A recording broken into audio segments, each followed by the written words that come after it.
வணக்கம் நண்பர்களே, நான் ஈஸ்வரன் பேசுகிறேன். சிங்கப்பூரில் ஸ்டேட்ஸ் டைம்ஸ் அப்படின்னு ஒரு தினசரி நாளிதழ் இருக்குது. அது கிட்டத்தட்ட ஒரு 200 வருஷம் கிட்ட ஓடுது. இப்போ 187 வருஷமோ என்னமோ ஆறுது இப்போ. ஸோ அதில் 20ஆம் தேதி ஆகஸ்ட் மாதம் ஒரு ஏதோ ஒரு செய்தி வந்ததுங்க. அதாவது ஒருத்தர் ஒப்பீனியன் கொடுத்துருக்காரு. அவர் பேர் விக்ரம்னு பேர். அவர் பேர் விக்ரம் கண்ணா அப்படின்னு பேர். நார்த் இந்தியன் போல இருக்குது. மேபி சிங்கப்பூர் சிட்டிசனாக இருக்கலாம். இந்தியன் வம்சாவளியினர் தான், இந்திய வம்சாவளியினர். அவர் கரஸ்பாண்டாக இருக்கார். அவர் ஒரு கட்டுரை எழுதியிருக்காருங்க அந்த ஸ்டேட்ஸ் டைம்ஸில். அதாவது என்னன்னு கேட்டிங்கன்னா, இப்போ ஏஐ இருக்கு இல்லையா, ஆர்டிஃபிஷியல் இன்டெலிஜென்ஸ்னு சொல்கிறோமே, அதை கண்டாக்க இந்த பணக்கார நாடுகளுக்கு கொஞ்சம் அச்சம் உண்டாகுது. அதாவது கொஞ்சம் they are concerned about it அப்படின்னு சொல்லியிருக்காரு. இதே ஏழை நாடுகள் இதை பார்த்து கொஞ்சம் மலைச்சு போகிறது, கொஞ்சம் ரொம்ப ஒரு சந்தோஷமாக போகுது. ஏன்னா ஏஐனா எல்லாம் ஆர்டிஃபிஷியல் இன்டெலிஜென்ஸ் தானே. அதை பார்த்து ஏழை நாடுகள் சந்தோஷமாக இருக்குது அப்படின்னு சொல்லியிருக்காரு. இது இல்லை விஷயம். அவர் இந்த பணக்கார நாடுகள் கொஞ்சம் கன்சர்ன்டாக இருக்குது, ஒரீடாக இருக்குது அப்படின்னு சொல்லியிருக்காரு இல்லையா. அந்த பணக்கார நாடுகளுக்கு அவர் என்ன எக்ஸாம்பிள் கொடுத்தாருனாக்க, ஆஸ்திரேலியா, அமெரிக்கா, இட்டாலி இது போன்ற நாடுகள் அப்படின்னு சொல்லியிருக்காரு. அப்புறம் அந்த ஏழையான நாடுகளுக்கு என்ன எக்ஸாம்பிள் கொடுத்தாருன்னு கேட்டிங்கன்னா, நைஜீரியா, கென்யா, இந்தியா, இதெல்லாம் ஏழை நாடுகள் அப்படின்னு இருக்காரு. நமக்கு நைஜீரியா பற்றி, கென்யா பற்றி ஒரு தரக்குறைவாக பேசணுங்கிறது கிடையாது. ஏன்னா அதெல்லாம் ஒரு தனித்துவமான நாடுகள் தான். ஆனால் அது இந்தியாவும் அதுவும் ஒன்றா அப்படிங்கிற கேள்வி நமக்கு எழுது. ஏன்னா இந்த ஆப்பிரிக்க நாடுகள்லாம் இன்னும் வளர்ச்சி அடையலை, கொஞ்சம் பின்தங்கி இருக்குது. அங்கே நிலைமை சரியில்லை, பொலிட்டிக்கல் இது சரியில்லை. ஆனால் இந்தியாவில் வேறு மாதிரி இருக்குது, வளர்ச்சி நிறையா இருக்குது. ஸோ எப்படி அவர் அதையும் சேம் அப்படின்னு சொல்கிறாருன்னு நமக்கு தெரியல. மேபி அவருக்கு ஏதாவது ஒரு எண்ணம் இருக்கலாம், அஜெண்டா இருக்கலாம். இந்த மாதிரி இந்தியாவை பற்றி கொஞ்சம் ஒரு மாதிரி பேசலாம் அப்படிங்கிற ஒரு எண்ணம் இருக்கணுமோ தெரியாது. இருந்தாலும் இது ஒரு தவறான ஒரு பதிவுன்னு தான் நமக்கு தெரியுதுங்க. அதாவது இந்தியாங்கிறது வேர்ல்டில் இப்போ ஹையஸ்ட் பாப்புலேஷன் 1.4 பில்லியன் பாப்புலேஷன் சைனாவை தாண்டிடுச்சு. ஸோ அது லார்ஜஸ்ட் எக்கானமி. இப்போ $3 trillion என்னமோ சேர்ந்துருச்சு அது. அதுக்கப்புறம் அது வேர்ல்டு மிலிட்ரியில் பார்த்தீங்கன்னா அமெரிக்கா, சைனா, ரஷ்யா, அதுக்கப்புறம் India. In terms of military power, in terms of resources எல்லாத்துலேயுமே அது 4th வருது. அதுக்கப்புறம் தான் பிரிட்டன், ஜெர்மனி, ஃப்ரான்ஸ் எல்லாம் வருது. ஸோ இந்த மாதிரி ஒரு இவ்வளவு முன்னேற்றம் அடைந்த ஒரு நாட்டை இவர் ஏழை நாடு அப்படின்னு சொல்கிறது நமக்கு கொஞ்சம் வித்தியாசமாக தான் படுது. இவர் ஆர்டிஃபிஷியல் இன்டெலிஜென்ஸ்னு சொல்லியிருக்காரு. ஸோ இப்போ ஐடி ப்ரொஃபஷனல்ஸ் ஹோல் வேர்ல்டுக்கு சப்ளை பண்ணுறது இந்தியா தான்.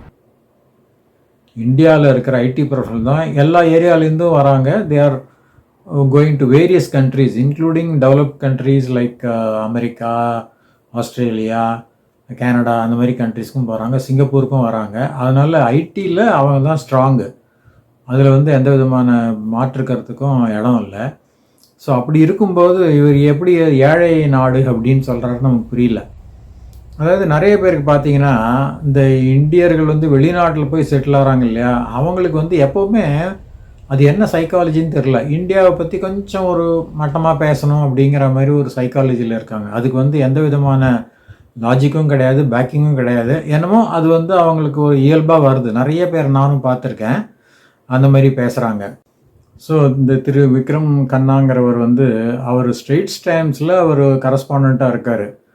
ஸோ அவர் சீனியர் மேன் தான், ஹைலி அக்காம்ப்ளிஷ் மேன். நிறையா படிச்சிருக்காரு, நிறையா வேலை செஞ்சுருக்காரு, ஐஎம்எஃப்பில் கூட வேலை செஞ்சுருக்காரு, சிங்கப்பூர்லேயே ரொம்ப வருஷமாக இருந்திருக்காரு.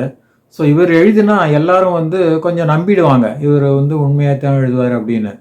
ஸோ அந்த மாதிரி இருக்கிறவர் இந்த இந்தியாவை ஒரு இந்த நைஜீரியா, கென்யா அதோட சேர்ந்த நாடு அப்படின்னு இவர் சொல்கிறது ஒரு அதாவது நமக்கு சரியாக படலை.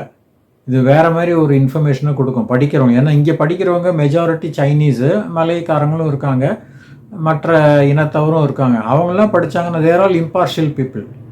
அவங்க படித்தாங்கன்னா சரி இந்தியாவும் ஏழை நாடு போல் இருக்குது அப்படின்னு நினச்சிருவாங்க. Of course they all read the newspapers, they know how India is progressed அப்படின்னு தெரியும் அவங்களுக்கு. இருந்தாலும் இந்த மாதிரி இவர் எழுதுறது வந்து கொஞ்சம் நிஜமாகவே வருந்தத்தக்கது தான் அது. ஸோ எல்லா ஃபீல்ட்லேயும் வந்து இந்தியா டெவலப்மெண்ட் அடைஞ்சிருக்கு. முதல்ல இந்த பொக்காரன் அணுகுண்டு வெடிச்சதுலேருந்து அதுக்கப்புறம் சந்திராயான் 3 அப்படின்னு ஒன்று விட்டாங்க. அது வந்து மூனில் போய் சதர்ன் பார்ட் ஆஃப் த மூனில் லேண்ட் ஆச்சு. இதெல்லாம் first country to do this, to land on the southern part of the moon. அதுக்கப்புறம் வந்து மங்கள்யான் அப்படின்னு ஒன்று விட்டாங்க. அது வந்து மார்ஸுக்கு ஆர்பிட் பண்ணுற மாதிரி, மார்ஸ் கிரகத்தை வந்து சுற்றி சுற்றி வர்ற மாதிரி, அதுவும் சக்ஸஸ்ஃபுல்லாக போச்சு. அதுக்கப்புறம் ஆதித்யா L1 அப்படின்னு ஒன்று விட்டுருக்காங்க. அது வந்து அந்த சோலார் இதை ஸ்பேஸ் இருக்கு இல்லையா, சோலார் ஸ்பேஸை வந்து அப்சர்வ் பண்ணுற மாதிரி, அப்சர்வேட்டரி மாதிரி அந்த மிஷனில் விட்டாங்க. அதுவும் சக்ஸஸ்ஃபுல்லாக போயிருக்கு. ஸோ இதெல்லாம் வந்து சயின்ஸ் அண்ட் டெக்னாலஜியில் அதனுடைய வளர்ச்சியை தான் காட்டுது. அதே மாதிரி மற்றபடி இந்த டிஜிட்டல் டெக்னாலஜி, கம்ப்யூட்டரைசேஷன் அதெல்லாம் பார்த்தீங்கன்னா யூபிஐன்னு இன்ட்ரடியூஸ் பண்ணியிருக்காங்க, யூனிஃபைடு பேமெண்ட் இன்டர்ஃபேஸ் அப்படின்னு. அது வந்து பேங்க் டு பேங்க், அக்கௌண்ட் மாற்றுறதுக்கு இதுக்கெல்லாம் யூஸ் ஆகும். அப்புறம் ஆதார் கார்டு ரொம்ப சிக்னிஃபிகண்ட்டான செயல் இது. ஆதார் கார்டை வச்சு எல்லாருடைய ஐடென்டிட்டியும் வந்து அவங்க வந்து ஒரு சீர்படுத்தியிருக்காங்க. இதெல்லாம் ரொம்ப இவ்வளோ பெரிய பாப்புலேஷனுக்கு அவ்வளோ பேருக்கும் வைக்கிறதுங்கிறது ரொம்ப ஒரு மலப்பான செயல் தான். இருந்தாலும் அதை சக்ஸஸ்ஃபுல்லாக பண்ணியிருக்காங்க. ஸோ தான் டிஜிட்டல் இந்தியாங்கிறது. இப்போ பட்டி தொட்டியில் இருக்கிற சின்ன தள்ளு வண்டியில் விற்கிறவர் கூட டிஜிட்டல் பேமெண்ட் வாங்கிக்கலாம். ஒரு கியூஆர் கோடு மாதிரி ஒன்று வச்சுருப்பார். பழம் வாங்குகிறோம் அவர்கிட்ட, வாங்கிட்டோம்னா நம்ம டிஜிட்டலில் பே பண்ணலாம். இதெல்லாம் ஒரு காலத்தில் எல்லோரும் கேலி பண்ணாங்க. இவ்வளோ பெரிய நாட்டில் இவ்வளோ பெரிய மக்கள், கிராமப்புறங்களில் படிக்காதவங்க, அவங்களுக்கெல்லாம் எப்படி இதை நீங்கள் இம்ப்ளிமெண்ட் பண்ண போகிறீங்க அப்படின்னு நிறைய பேர் மலைச்சாங்க. ஆனால் அந்த மலைப்பெல்லாம் இப்போ போயிடுச்சு. இப்போ எல்லோரும் வந்து அதை ஏற்றுக்கிறாங்க. ஒரு காலத்தில் வந்து இந்தியா மற்ற நாடுகள்கிட்டேருந்து இந்த டொனேஷன்லாம் வாங்கிச்சு, அந்த ஸ்டேஜில் இருந்தது. இப்போ வந்து இந்தியா வந்து கொடுக்குது. இப்போ பங்களாதேஷு கூட ஏதோ ஒரு பெரிய தொகை கொடுக்க போகிறது. அந்த மாதிரி மொரிஷியஸ், அந்த மாதிரி நிறையா கண்ட்ரீஸ்க்கு வந்து அது கொடுக்குது. இப்போ வந்து அது அந்த கோவிட் வேக்சின் கண்டுபிடிச்சாங்கல்ல, கோவேக்சின்னு பேர். அதை வந்து அவன் வேர்ல்டு லெவலில் சில countries which cannot afford to make payment அவங்களுக்கு ஃப்ரீயாகவே கொடுத்துருக்காங்க. ஸோ இதெல்லாம் வந்து ரொம்ப எக்ஸ்ட்ராடினரி ஆக்ட்ஸ் இதெல்லாம். அதை தவிர இந்தியர்கள் தான் உலக அளவில் நிறைய பெரிய கம்பெனிஸில் இன்சார்ஜாக இருக்காங்க, சிஇஓ அந்த மாதிரி லெவலில் இருக்காங்க. நம்ம சுந்தர் பிச்சை எல்லாருக்குமே தெரியும், சொல்ல வேணாம். அப்புறம் சத்யா நாடல்லான்னு ஒருத்தர் இருக்கார், அவரும் வந்து ஒரு டாப் லெவலில் இருக்கார், மைக்ரோசாஃப்ட்னு நினைக்கிறேன் அவர். அதுக்கப்புறம் பார்த்தீங்கன்னாக்கா நீல் மோகன் ஒருத்தர் இருக்கார், அவர் யூடியூபுக்கு அவர் தான் சீஃப் எக்ஸிக்யூட்டிவ் ஆஃபீஸர் யூடியூப். அதுக்கப்புறம் அரவிந்த் கிருஷ்ணான்னு ஒருத்தர் இருக்கார், அவரும் வந்து இந்த ஐபிஎம்மில் சிஇஓவாக இருக்கார், இன்டர்நேஷ்னல் பிஸ்னஸ் மெஷின்ஸ் இருக்கு இல்லையா, அதில் டாப் மேனாக இருக்கார். அப்புறம் குணால் ஷான் இருக்கார், அவர் வந்து வாட்ஸ்அப்புக்கு இன்சார்ஜ், குணால் ஷா. அதுக்கப்புறம் வந்து நிக்கீஷ் அரோரான்னு ஒருத்தர் இருக்கார், நிக்கீஷ் அரோரா. அவர் வந்து இந்த பாலோ ஆல்டோ நெட்வொர்க்ஸ் அப்படின்னு பெரிய கம்பெனி அது வந்து அவர் தான் இன்சார்ஜ் அதுக்கு. ஸோ இந்த மாதிரி இவ்வளவு நிறையா பேர் வந்து இந்தியன்ஸு வெளிநாடுகளில் போய் அந்த அளவுக்கு ஒரு டாப் லெவலில் இருக்காங்க. ஸோ இந்தியா வந்து ஒரு பிச்சைக்கார நாடு அப்படின்னு சொல்கிறது வந்து இது எந்த வகையிலையும் ஒத்துக்கிற மாதிரி இல்லை. அஃப்கோர்ஸ் அந்த பர் கேபிட்டா இன்கம் படி பார்த்தீங்கன்னா அது கொஞ்சம் கம்மியாக இருக்கலாம். ஏன்னா பாப்புலேஷன், பர் கேபிட்டா இன்கம்னா total income of the country divided by the population. So 1.4 billion இருக்குது. அதனால் அதனுடைய பர் கேபிட்டா இன்கம் பார்த்தீங்கன்னா ஒரு $3000 என்னமோ தான் வருது. Of course it may look small, but that doesn't determine the poverty or richness. இப்போ சில கண்ட்ரீஸ்க்கெல்லாம் பார்த்தீங்கன்னா ரொம்ப பாப்புலேஷன் கம்மியாக இருக்கும், அவங்களுக்கு பர் கேபிட்டா இன்கம் பார்த்தீங்கன்னா $280,000 அந்த மாதிரிலாம் இருக்கும். அதாவது மொனாக்கோன்னு ஒரு கண்ட்ரி இருக்குது, சிறிய கண்ட்ரி, ரொம்ப சிறிய, சில லட்சங்கள் தான் பாப்புலேஷன். ஆனால் அவங்களுக்கு வந்து கிட்டத்தட்ட $280,000 வந்து அவங்களுக்கு பர் கேபிட்டா இன்கம். சிங்கப்பூருக்கும் அதே தான், $6 million தான் இங்கே வந்து. ஆனால் பர் கேபிட்டா இன்கம் வந்து 1 lakh சம்திங், 1,48,000 ஏதோ அந்த மாதிரி இருக்குது. So it depends on the population also.